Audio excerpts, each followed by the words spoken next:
Del hígado, ¿qué es lo que ocurre? El hígado se divide, se puede ver en esta imagen, en los sinusoides hepáticos, y de los sinusoides va a formar, después final las venas, va a formar las venas hepáticas, y de las venas hepáticas va a drenar en la vena cava inferior. Ese es el flujo normal de la sangre después de que llega a la vena porta. Entonces, todo el contenido del tubo digestivo, prácticamente como se ve en la imagen, todo el contenido va a drenar en la vena porta. ¿Y de dónde se originan los vasos que van a llegar a todos los órganos del aparato digestivo? Del tronco celíaco, de la arteria mesentérica superior, de la arteria mesentérica inferior. A eso se llama circulación esplácnica. Anoten eso, ¿ya? Circulación esplácnica. ¿Qué es la circulación esplácnica? Es el flujo de sangre que lleva sangre a los órganos del aparato digestivo y que recoge la sangre de los órganos del aparato digestivo y que termina en la vena porta. O sea, termina en el hígado. Entonces, ¿qué es presión portal? Es el flujo de la vena porta por la resistencia que hay, que se encuentra en la vena porta. Entonces, ¿cuándo va a haber hipertensión portal? Cuando aumente o el flujo de la vena porta o la resistencia a nivel de la vena porta.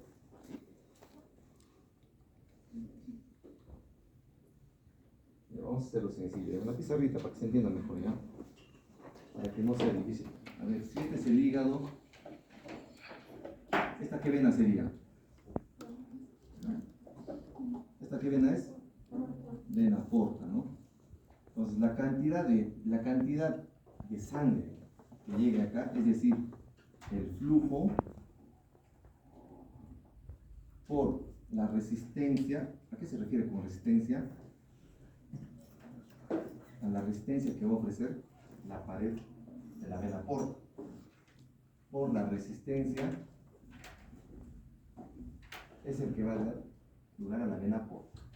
¿Qué pasa si el flujo en la vena porta aumenta? ¿Qué va a pasar con la presión en la vena porta?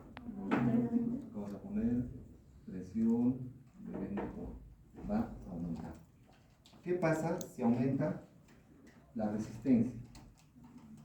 ¿Qué va a pasar con la vena porta? También va a aumentar la presión portal. ¿Ya? Ejemplos de aumento del flujo en la vena porta. ¿Qué se les ocurre? A ver, ¿en qué caso puede aumentar? En cirrosis. ¿Por qué? Porque la sangre no puede entrar. Y como no puede entrar, acaba de haber más cantidad de sangre. Entonces, eso va a hacer que aumente el flujo de la vena porta. ¿Ya? Ustedes cuando han sido niños han tenido una manguerita, supongo, a algunos siempre ha pasado esto. Y sale un poco de agua. ¿Y qué pasa cuando ponen el dedo? Sale a más presión. Sale a más presión. ¿Por qué? Porque ¿qué han aumentado ustedes al poner el dedo? Han aumentado la resistencia. Entonces, una obstrucción, un tumor va a ser como ustedes están poniendo el dedo. Y se aumenta la presión. Un trombo, un coágulo dentro también aumenta la presión de la vena porta. ¿Ya? Entonces, repito, aumento del flujo va a producir hipertensión portal. Aumento de la resistencia va a producir hipertensión portal. ¿Listo? Tenemos acá los sinusoides. Ya saben qué son los sinusoides, ¿no? ¿Saben, no es cierto?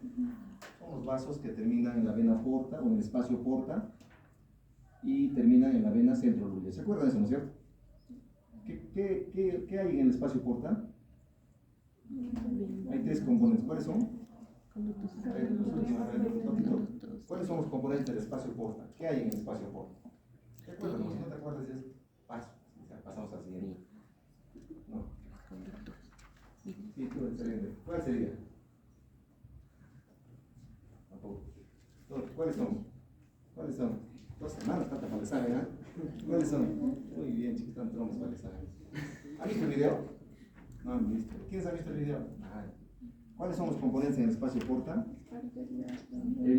Un vaso, una rama de la arteria hepática, una rama de la vena porta, o sea, de este, y un conducto o canalículo biliar, ¿no? Estos dejan la sangre en el sinusoide hepático. Y del sinusoide va a la vena centrolobular, ¿ya? Cuando ocurre antes de entrar al sinusoide, se va a llamar hipertensión portal presinusoidal. Fácil de aprenderse, ¿no? Cuando ocurre el problema después, o sea, digamos, acá ocurre un trombo, una obstrucción, lo que quiera, después de esto se va a llamar hipertensión portal, ¿qué será? Así traía, ¿no? Y si ocurre un problema en el propio sinusoide, ¿cómo se llamará? Sinusoidal. Fácil, ¿no? Así es gastro, ¿no? Si ocurre un trombo acá, ¿será intrahepático o extrahepático? Extrahepático. Entonces se puede clasificar en extrahepático e intrahepático. Si ocurre esto fuera del hígado, ¿cómo se va a llamar? O sea, ocurre, digamos, en la vena cava ya. ¿Cómo se va a llamar? Extrahepático. Y si ocurre dentro, intrahepático. Así se clasifica hipertensión portal. Ejemplo de hipertensión portal presinusoidal extrahepático. ¿Qué les acabo de decir? Van a decir un trombo de la vena por un tumor que comprima la vena porta. ¿Qué se les ocurre, chicos? Ejemplos. ¿Qué órganos están cerca de la vena porta? Muy bien, el estómago. ¿Qué más? El duodeno, el conducto glicolédoco, el páncreas. Simplemente cualquier tumor que comprima la vena porta va a producir hipertensión portal presinusoidal extrahepática. ¿Ya? Hay unos parásitos, se llama Schistosoma mannsoni, que muchas veces dejan el huevito acá, justo ahí. ¿Cómo se va a llamar esa hipertensión portal? Presinusoidal intrahepática. ¿Ya? Pregunta, chicos, para que se acuerden, para que nunca se olviden. ¿Ustedes tienen ombligo? Sí, obvio, pero aquí no tienen ombligo. ¿Y dónde iba la sangre que llega al ombligo? ¿A qué órgano? Al útero, mujeres tienen útero, a la próstata, al vaso, al páncreas. ¿A qué órgano iba cuando ustedes eran fetos? ¿A dónde? Al vaso. ¿A qué órgano? Muy fácil, no muy básico. Vaso. ¿De qué estamos hablando? El hígado. Del hígado, entonces va al hígado, del ombliguito. Si es vuestro ombliguito, la sangre va prácticamente al hígado. ¿Ya? Y cuando uno nace, cortan esto y esto queda prácticamente colapsado. Pero ¿qué pasa si un bebé nace a las 35, 30 semanas? ¿Han visto que nacen así actualmente? Sí, ¿no? ¿Ustedes creen que le van a encontrar la vena a ese bebé? ¿Será posible? Habrá que buscar la yugular, ¿no? Entonces, ¿qué es lo que se hace actualmente? Se vuelve a abrir el ombligo y por ahí se pone un catéter. Qué sádico, dirán, ¿no? Por ahí se pone un catéter, se fija y por ahí se pone toda la medicina. Y de esta manera la medicina entra al cuerpo. Muchas veces, pero por este procedimiento, en un futuro el paciente va a producir hipertensión portal. Una infección de este ombligo, o sea, la onfalitis, también puede producir hipertensión portal. Entonces, si tienes un paciente adulto con hipertensión portal, vamos a ver ahorita cuáles son los síntomas, tienes que preguntarle a la mamá si su hijo cuando era bebé estuvo hospitalizado. Sí, doctor, casi 3 meses hasta en el hospital. Ha sido prematuro de 30 semanas. ¿Cuál es la causa de la hipertensión portal?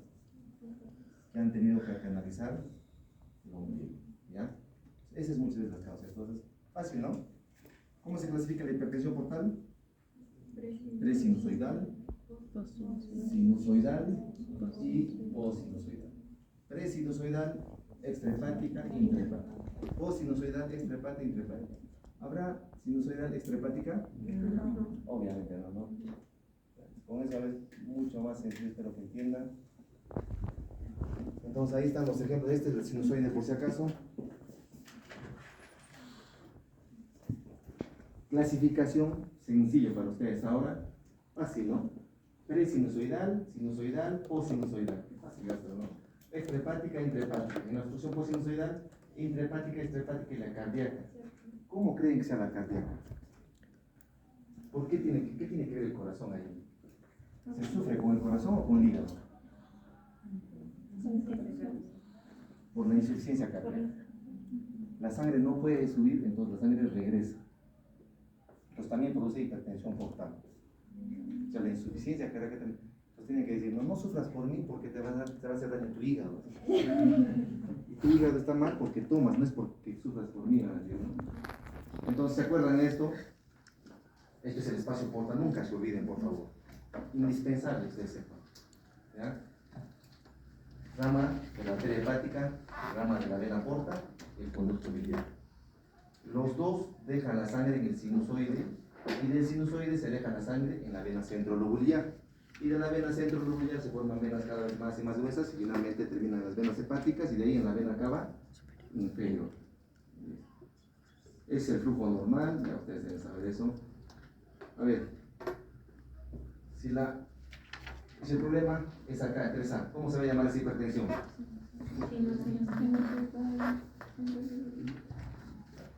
Aquí está el sinusoide, no fíjense que este será post-sinusoidal intrahepática. Este de acá, post-sinusoidal extrahepática. Esta de acá, presinusoidal extrahepática. Y esta, presinusoidal intrahepática. Facilito de entender la imagen así, ¿no? Entonces ahora veamos las causas, que es lo más fregado, digamos así. Ya les mencioné, obstrucción presinusoidal extrahepática, la oncalitis. Ya, no se olviden. Oncalitis neonatal. Tiene relación con el ombligo. Digo, básicamente. Apréndanse sobre todo eso, ¿ya? Posinusoidal extrahepática, no se olviden los trombos que les acabo de mencionar. ¿En qué caso se forman trombosis de la vena porta? El uso de los anticonceptivos orales es una causa, por si acaso. ¿Ya? Obstrucción mecánica, los tumores.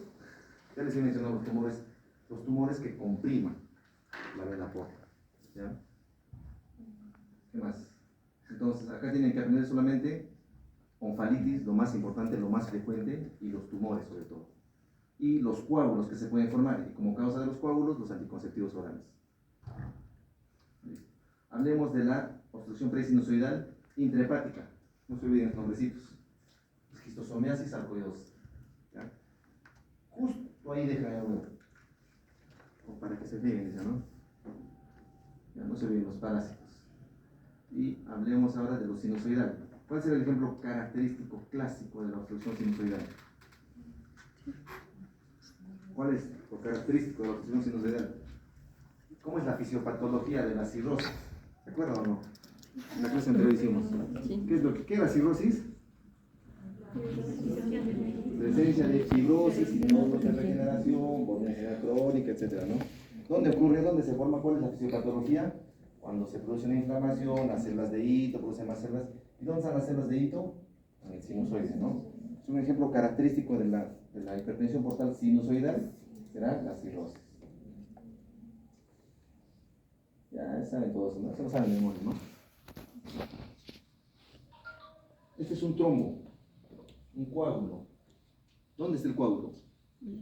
En el sinusoide, en la vena porta, o en el espacio porta o en la vena centrolobular. Vena centrolobular. En la vena centrolobular. ¿Qué tipo de hipertensión va a producir?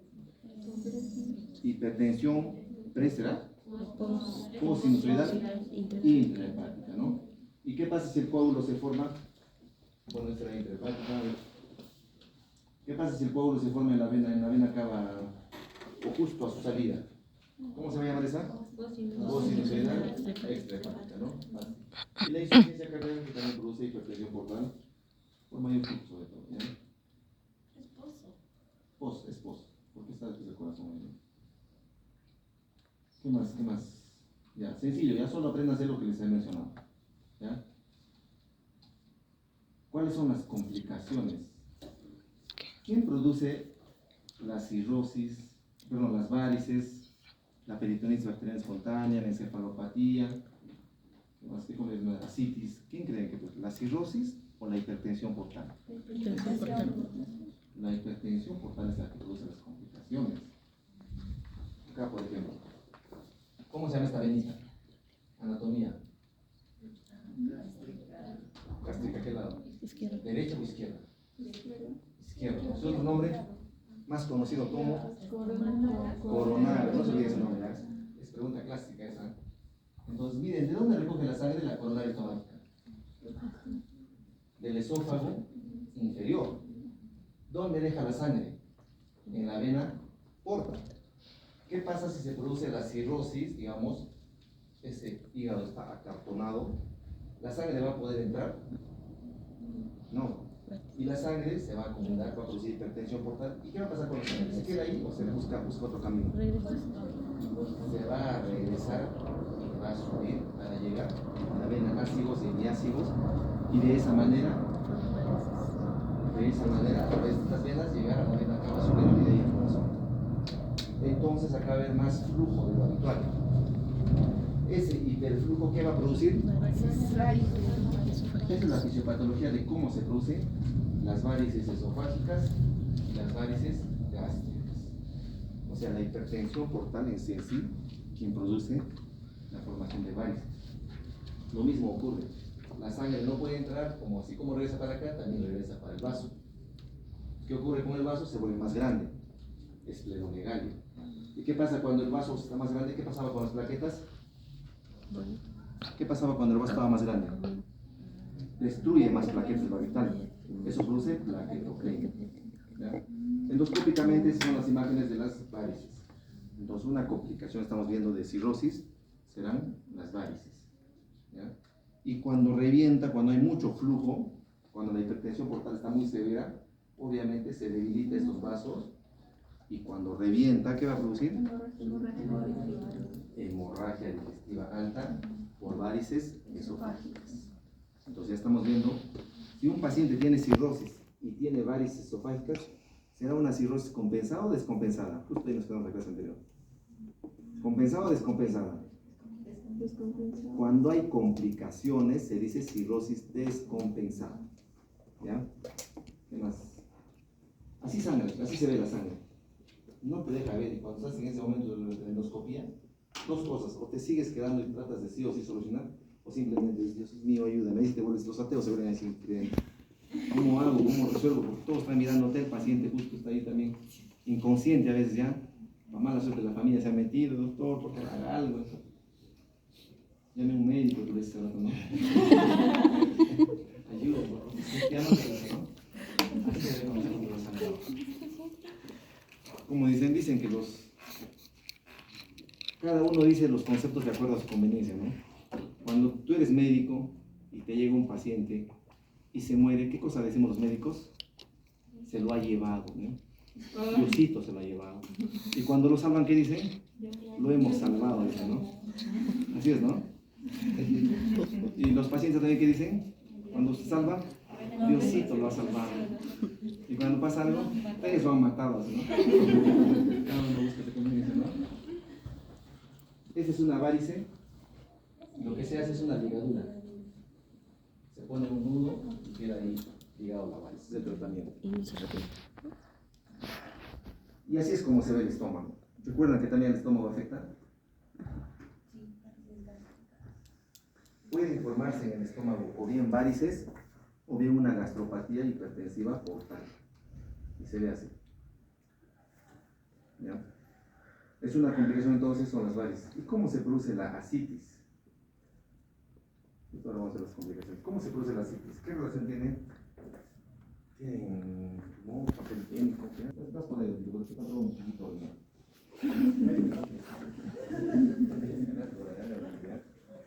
Miren, esta es la vena porta. ¿Ya? La vena porta se dilata. O sea, ¿qué va a haber? Hipertensión portal. Sea la causa que sea. ¿Ya? No nos importa cuál sea la causa en este caso. Ya, lo único que queremos saber es si tiene presión alta. Ustedes saben qué es presión hidrostática, ¿no? Es una presión que ¿por qué se produce? Por la cantidad de líquido que hay. Si antes la cantidad de sangre era hasta acá y ahora la cantidad de sangre está así, ¿cómo estará la presión hidrostática? La presión hidrostática está aumentada. ¿Qué es presión oncótica? Intervienen mucho las proteínas. ¿Qué hace la presión hidrostática? ¿Trata de sacar o trata de meter el agua? Saca. ¿Y qué hace la presión oncótica? La que mete, ¿no? Entonces, normalmente una presión normal, esto es normal, están iguales, pues no sale sangre. Pero ¿cómo está acá la presión hidrostática? Está aumentada. ¿Y cómo está la presión oncótica? ¿Quién es el que produce la presión oncótica del cuerpo? La albúmina. ¿Y cómo está la albúmina en un hígado cirrótico? Disminuida. Entonces, ¿cómo estará acá la presión oncótica? Estará disminuida. Entonces, ¿qué va a pasar con el agua? ¿Va a salir o va a entrar? Va a salir. Entonces, eso va a estar condicionando a que se produzca la acidez. Doctor, una consulta. En la citis, aparte de que hay aumento de presión hidrostática y todo, también se dice que hay retención de sodio y más agua. Claro, vamos a ver ustedes. Entonces, tenemos acá el higadito, tenemos acá el corazoncito, siempre hay que ver el corazón, ¿no? En todo, ¿no? ¿Cómo está acá la cantidad de agua? En el hígado, en el sistema esplácnico. ¿Cómo está el agua? ¿Aumentado o disminuido? Acá hay más agua. En todo este sistema hay gran cantidad de agua. Entonces la cantidad de agua acá está aumentada. Y la cantidad de sangre que sale del hígado, ¿cómo estará? ¿Aumentado o disminuido? Si acá está todo acumulándose y como les dije, no puede entrar la sangre al hígado, ¿va a salir la sangre? Va a salir en poca cantidad. La cantidad de sangre acá está disminuida. ¿Quién es el que va a sufrir? El corazón, porque la cantidad de agua va a ser menor. Entonces va a enviar menos cantidad de agua al resto del cuerpo. ¿Quién es el que reconoce cuando hay hipotensión arterial? O sea, se produce hipotensión arterial. El riñón. ¿Y qué hace el riñón cuando reconoce eso? Tiene más sodio, más Activa el sistema renina, angiotensina. ¿Y qué hace el sistema renina, angiotensina? Hace que haya retención, justo lo que dijiste, ¿no? De agua y sodio. Esto es lo que produce el edema. Esa es la fisiopatología de cómo se produce la citis. Y obviamente también esto va a producir esto.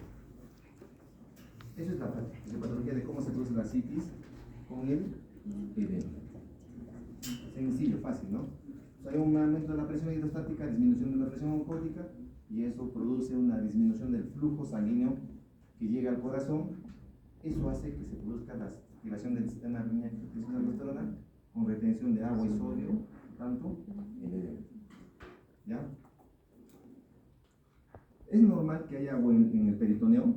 Sí, es normal. ¿Ya? ¿Qué tenemos o qué rodea el peritoneo? El colon. ¿Sí o no?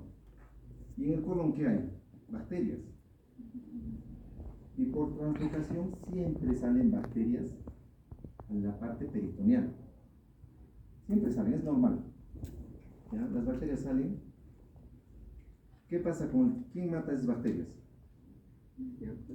El sistema de defensa, los anticuerpos, todo el sistema de defensa que tenemos. Y también las proteínas, porque los anticuerpos ustedes saben que son proteínas, ¿verdad? ¿Y cómo está la cantidad de proteínas en este cuerpo? Disminuida. Entonces no hay una buena eliminación de esas bacterias. Y fisiopatológicamente la translocación de bacterias también está aumentada. Entonces ese líquido acítico se va a infectar. A eso se llama peritonitis bacteriana espontánea. Entonces, ¿qué es la peritonitis bacteriana espontánea? Es la infección de líquido acítico en un paciente cirrótico o en un paciente con hipertensión portal. Otra complicación. Ya estoy explicando la fisiopatología de peritonitis bacteriana espontánea y ascitis. ¿Y cómo es la fisiopatología de la encefalopatía hepática?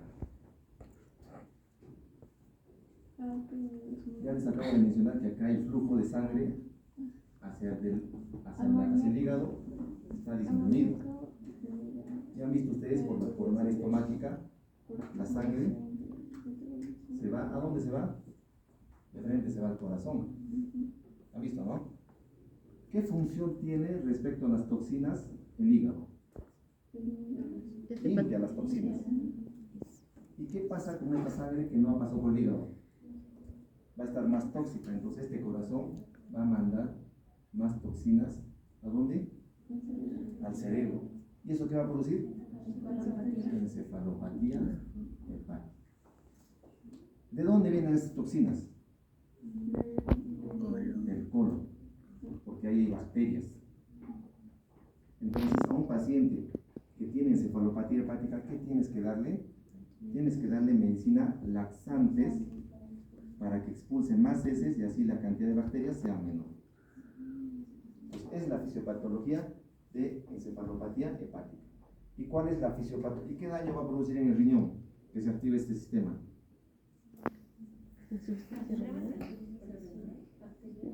Ustedes saben que esa hipertensión se produce acá, en la vena aferente. La sangre no puede entrar adecuadamente. Entonces eso va a producir necrosis tubular aguda. O sea, ¿qué va a producir en el riñón? Falla renal. A eso se llama síndrome hepato-renal.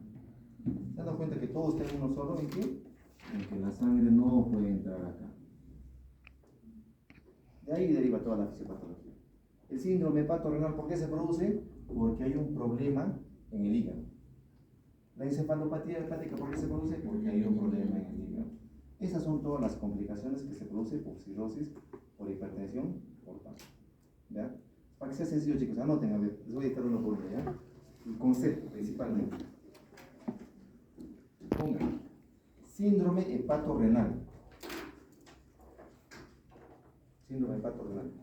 Simple, es la falla renal en un riñón previamente sano, porque este riñón no tenía ninguna enfermedad, como complicación de una hepatopatía, ¿ya? En este caso cirrosis.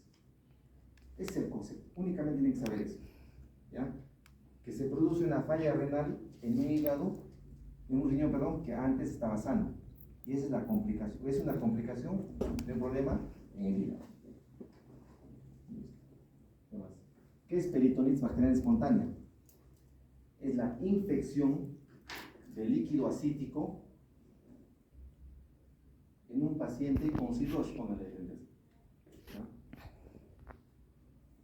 Estos conceptos básicamente porque a veces es un poquito difícil interpretar o entender a qué se refiere. ¿Ya? Entonces ahora vayamos uno por uno con las complicaciones. Todo lo que les explico en pocas imágenes están en las diapositivas, ¿ya? ¿Qué es ascitis? ¿Qué es la ascitis? Es la acumulación de líquido en la cavidad peritoneal. Esta es la cavidad peritoneal, el concepto es acumulación de líquido en la cavidad peritoneal. Obviamente es una complicación, dice acá que es una complicación más frecuente de cirrosis, y cuando un paciente tiene ascitis, dicen que el riesgo de sobrevida está en declive. O sea, si un paciente está con cirrosis compensada sin ninguna complicación, supuestamente el paciente va a ir bien. Pero si aparece la ascitis, es bastante probable que desde ahí el paciente va a decaer más y más. ¿Ya? Por eso dice acá que los pacientes, 15% de los que desarrollan ascitis se mueren en un año, aproximadamente. Y afecta la calidad de vida. O sea, cuando aparece ascitis, es algo malo. ¿Ya? ¿Qué más? ¿Cuáles son las causas de ascitis? La principal, cirrosis. Otras causas de ascitis, ¿qué dice ahí? A ver, vean.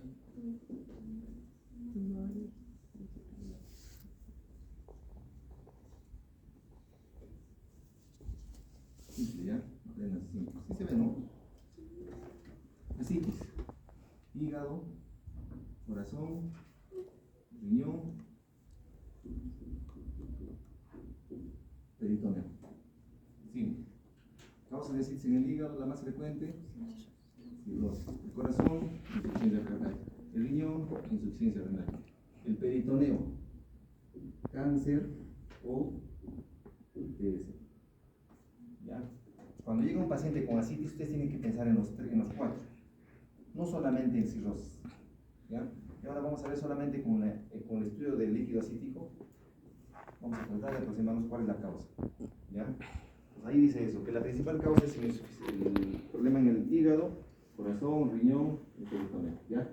No se olviden, asitis piensa en cirrosis, pero no es la única causa. La fisiopatología, flujo sanguíneo vertical, la circulación es plática. Acá dice todo lo que les he explicado. Esto sí lo van a leer, ¿ya? Porque ahí sí está bien detalladito, resaltadito, como para que sea fácil para estudiar. Esta es la circulación esplásmica. ¿Cómo se llama este vasito? ¿Ah? Este de acá, ¿cómo se llama? No, está acá encima. ¿Cómo se llama, chicos? ¿Está detrás? Tronco celíaco. La rama que sale de la aorta es el tronco celíaco. La siguiente rama que sale de la aorta, ¿cómo se llama? Mesentérica superior. Y la siguiente, mesentérica inferior. Todos esos tres son los que van a dar sangre, a todo el sistema del aparato digestivo. Esa es la circulación esplánica. ¿Y dónde terminan todos ellos? En la vena porta. Por eso cuando te habla de fisiopatología de asitis, te menciona que hay un aumento del flujo sanguíneo en el sistema esplánico. Para que lo vean, ¿ya? Porque les he explicado que la cantidad, toda la sangre, todo el sistema esplánico, y cuando la sangre no puede entrar al hígado, se acumula, acá se amontona. Si digamos de acá en este sistema había 2 litros de sangre y salía 3 litros para el resto del cuerpo, si acá se quedan 3 o 4 litros, la cantidad de sangre que llega a la vena acá va a ser menor. La cantidad de sangre que llega al corazón va a ser menor y eso va a hacer que el corazón mande menos sangre al riñón y ese riñón va a reconocer esa hipotensión y eso va a producir activación del sistema renina, angiotensina, aldosterona. Todo lo que les gusta empezar hasta acá, por favor, ¿ya?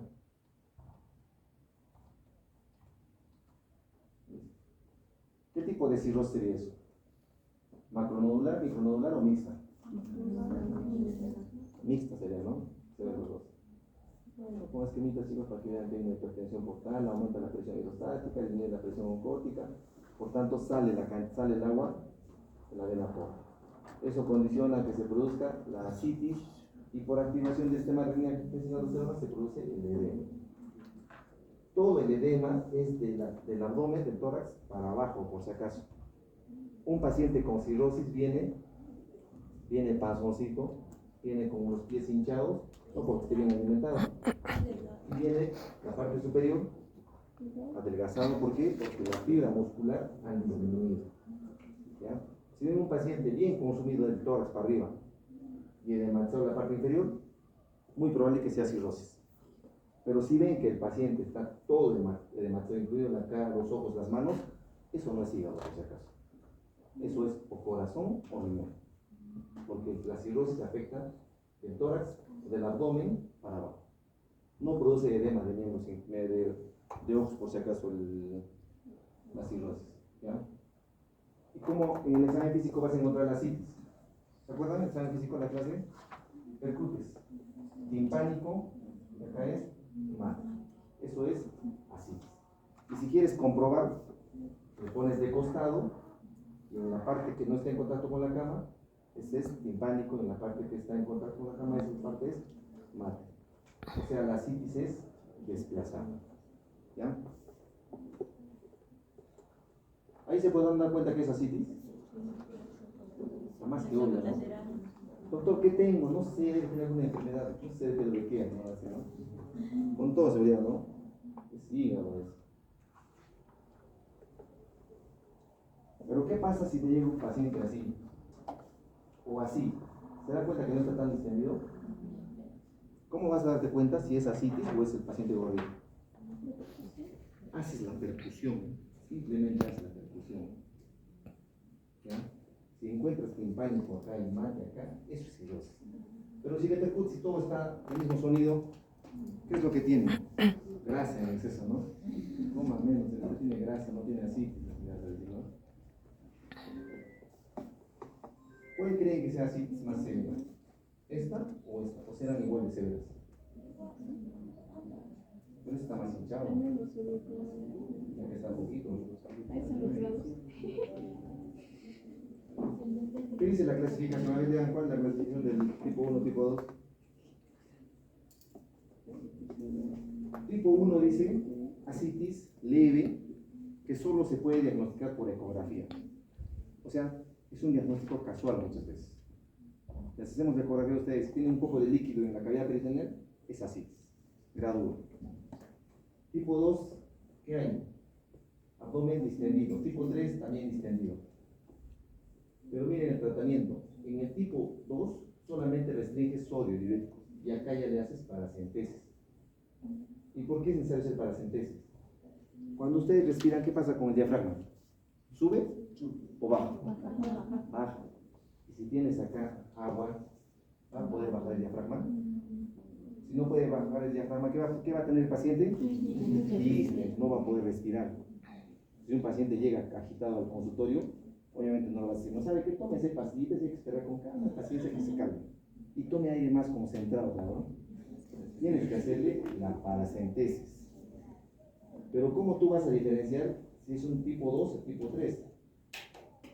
Simplemente que si acá tú lo ves distendido y le aplastas y se hunde, es depresible, es tipo 2. Pero si tú le aplastas y está duro, por más que sea delgado el paciente, es un tipo 3.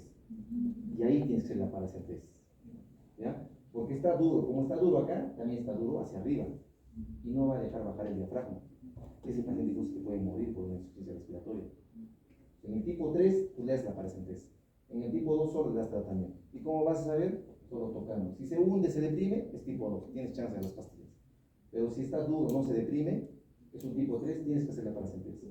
¿No sabes cómo hacer la paracentesis? Ese rato, haces lo que puedes. ¿Por dónde le pincho? Que le digan abdomen. ¿De qué marido pingueas? Si le chupas ya, ¿por qué? ¿Dónde se pincha? Trazas una línea entre el ombligo y la espina y la cantera superior. Igualito que apendicitis, solo que lo opuesto. En la unión de los dos tuercios internos con el tercio externo, ahí pinchas. Y de forma perpendicular. Pinchas, tomas muestra de sangre y le das un catéter. Un día que vamos a ver eso, cómo se hacía. Y la pregunta sería, ¿por qué en el lado izquierdo y por qué no en el lado derecho? ¿Será por el apéndice? ¿O será por el miedo a pinchar el hígado? ¿Cuál creen que sea? ¿Será por miedo a pinchar el hígado? El hígado está arriba. Es por el colon. Porque el colon en el lado derecho es fijo. Y si tú por error vas a pinchar mucho y pinchas el colon, obviamente como que vas a meter bacterias, lo puedes perforar, etc. En cambio, en el lado izquierdo, ¿cómo es el colon? ¿Cómo es el colon se mueve? Se mueve, entonces como que se escapa, no se deja pinchar. Por ese motivo es en el lado izquierdo. Tiene miedo a que le pinchen, tiene miedo a ser machito, no quiere que le pinchen. ¿Ya? Entonces, de esa manera se realiza la paracentesis. Luego de hacer la paracentesis, tú tienes que estudiar las características de ese líquido. ¿Cómo es el líquido ascítico? ¿Cómo creen que sea? Es como la orina. ¿Ya?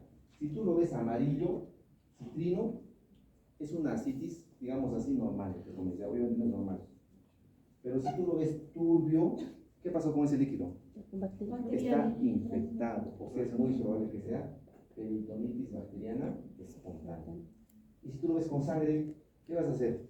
Primero que te asustas, ¿no? Doctor, le ha pasado sangre en mi esposo. Tienes que pensar o en tuberculosis o en cáncer. ¿Ya? Entonces dice como resumen, pero claro, cirrosis no complicada. Turbio, peritonitis bacteriana espontánea. Entonces, ¿qué más se va a aprender? Sangre, solo los tres aprendan, ¿ya? Claro, turbio y rosado sanguinolento. O es traumático, porque justo has pinchado un vaso, o lo más frecuente es un cáncer, o es una tuberculosis. ¿Ya? Apréndanse básicamente esta diapositiva eso, ¿ya? ¿Qué más dice acá? Hay dos formas de hacer la paracentesis, o dos indicaciones de hacer la paracentesis. Anoten. Uno es la paracentesis diagnóstica. ¿Okay? Paracentesis diagnóstica se hace cuando uno intenta buscar cuál es la causa de la ascitis. ¿Ya? Se saca más o menos 20 ml y eso se estudia, se analiza el color del líquido y todo lo demás. Y el otro es la paracentesis terapéutica. Se saca con intención de calmar las molestias del paciente, en este caso la gripe. ¿Ya? Anoten básicamente eso. ¿Ya? Paracentesis diagnóstica cuando tú quieres saber cuál es la causa o cuando tú sospechas. ¿Qué más? Ya les he dicho sobre esto. De los exámenes de líquido acítico, básicamente anoten el GASA. Anoten así, como está escrito acá. GASA. Si les pregunto ahora GASA, algunos dirán, ¿no es lo que se utiliza para curar? ¿Qué es GASA? Ese cosito, doctor, el blanquito con lo que se cura. GASA también significa gradiente de albúmina en suero con respecto al líquido acítico. O sea, es la diferencia entre la albúmina que está en el suero menos la albúmina que está en el líquido acítico. Eso es GASA. Sencillo, muy bien. Si el GASA, es decir, la diferencia entre la albúmina en suero menos la albúmina en líquido acítico, es mayor de 1.1, o es una hipertensión portal o es una insuficiencia cardíaca. O sea, en resumen, si el GASA es mayor de 1.1, el problema está o en el hígado o en el corazón. ¿Ya ven? Ya hemos resumido, ¿no? Y si el GASA es menor de 1.1, es porque hay un cáncer, un problema en el peritoneo o hay un problema en el riñón. ¿Ya? Entonces, mayor de 1.1, ¿cuáles son? Mayor de 1.1, mayor de 1.1. ¿Cómo es en el riñón? Menor de 1.1, menor de 1.1. Si en las proteínas totales, porque eso te dicen en el estudio líquido acítico, es menor de 2.5, o es una cirrosis o es una tuberculosis. Si las proteínas totales es mayor de 2.5, o es un problema del corazón o es un problema en el peritoneo. ¿A dónde lo mandan? ¿Ya? Eso es. Ahora hablemos de peritoneas bacterianas, puede ser que les pregunte. Todo lo que tenga amarillito puede ser que les pregunte. ¿Cómo se produce? Todo lo que les escriben es depresible y ustedes van a tener que decir que es grado 2.